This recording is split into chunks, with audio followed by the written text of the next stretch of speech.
Saudara-saudara sekalian, kita melalui inspirasi Sabda Kristus Raja Bajiro, kita akan merenungkan Injil hari ini. Injil hari ini kita ambil dari Matius. Maka sebelum mengawali permenungan ini, kita membuat tanda kemenangan terlebih dahulu. Atas nama Bapa dan Putra dan Roh Kudus. Amin. Pada suatu hari, Yesus kembali ke tempat asalnya. Di sana ia mengajar orang di rumah ibadat mereka. Orang-orang takjub dan berkata, "Dari mana diperolehnya hikmat itu? Bukankah dia anak tukang kayu?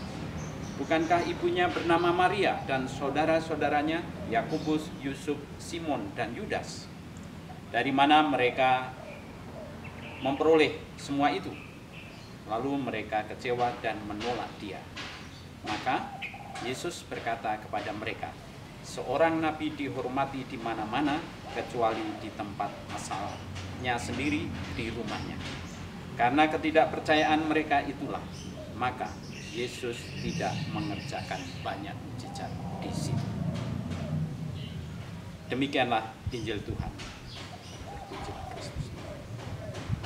Bapak, Ibu, saudara-saudara sekalian, dalam kehidupan hidup ini, penolakan-penolakan itu sering kita hadapi dan sering kita rasakan. Ada penolakan yang halus, ada penolakan yang ringan.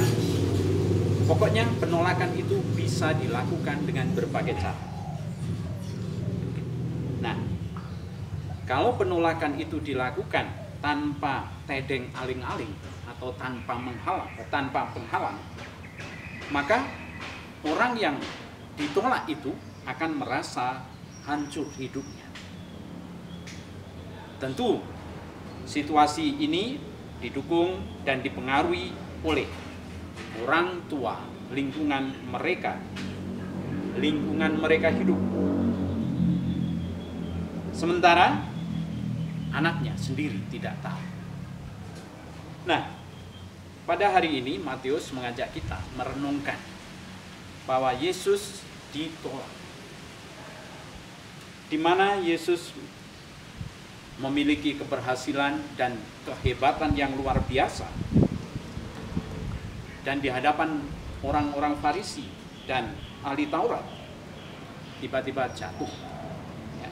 Tiba-tiba orang tidak mau percaya kepada Yesus karena ditolak.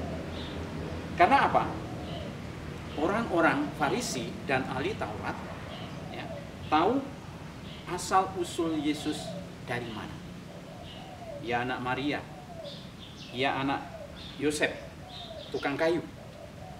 Maka kemampuan Yesus, keahlian Yesus, kehebatan Yesus dipertanyakan. Dari mana ia dapat hal seperti itu? Orang menjadi tidak percaya karena Yesus diketahui asal usul. Nah, berdasarkan hal ini, dalam kehidupan kita sehari-hari, kita selalu mendengar pepatah, jangan menilai orang dari luarnya saja, tetapi harus dari hatinya. Maka dalam kehidupan kita sehari-hari, kita sering melihat dan menemui orang-orang yang berpenampilan menarik, pandai berbicara, dan tentu orang tersebut belum tentu memiliki sikap jujur dan rendah hati. Maka kita harus menjadi orang yang bijak. Kita tidak hanya melihat penampilan orang saja, tetapi bagaimana kita bisa melihat orang itu berisi, cerdas, dan pandai. Perhatian, peka, dan sebagainya, terlebih kepada sesama. Maka orang yang seperti ini, orang yang memiliki sikap rendah hati dan mau menjadi pendengar yang baik, tetapi hal semacam itu tidak langsung sekali jadi. harus berbulan-bulan, harus bertahun-tahun, ya, dipersiapkan.